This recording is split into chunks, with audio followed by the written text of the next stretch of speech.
Okay, coaches, players, we always have that stigma about, do we walk straight? Which way do we go? Is it a direction? And the thing I've come up with over the years, and it's with some help of some good USBC coaches and some assistants of trying to learn the best way to teach the player. There's been many things talking about where we feel like the player has to walk a tightrope so that they're making sure that their feet continuously stay on the same path towards the target. Now, players are going to drift a little bit right or a little bit left.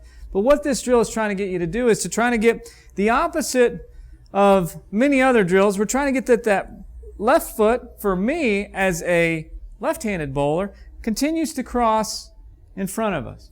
Continues, we always talk about the crossover and the pushaway, the crossover in that first step for a four-step bowler, second step for a five-step bowler. But crossover move is so important. It lets the hip, as we get into that position, we take the first step, we push it away on the second, we want that crossover, and the crossover, as the ball drops into the swing, lets that hip open. Now, if you notice, my left foot stays onto the piece of tape, which makes it feel like, once again, I'm walking the tightrope. So as the ball goes back into the swing, once again, that fourth step for me should be a crossover. The toe turns out, which lets the hip open. And then as I come into the bottom of the swing, once again, I still finish up right next to the tape.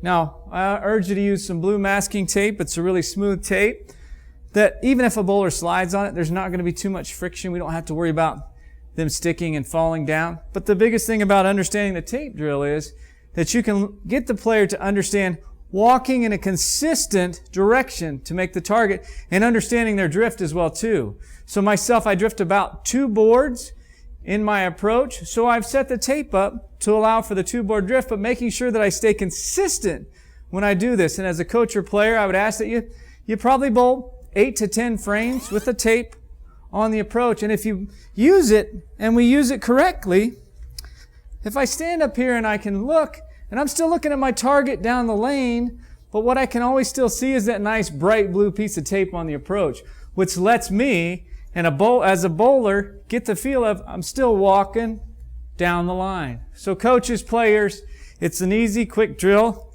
but I would ask you, get the approval of your bowling center manager or owner that you're going to put some tape on their approach, and make sure that when you do get done, you do peel it up, and make sure you don't leave any residue on the approach.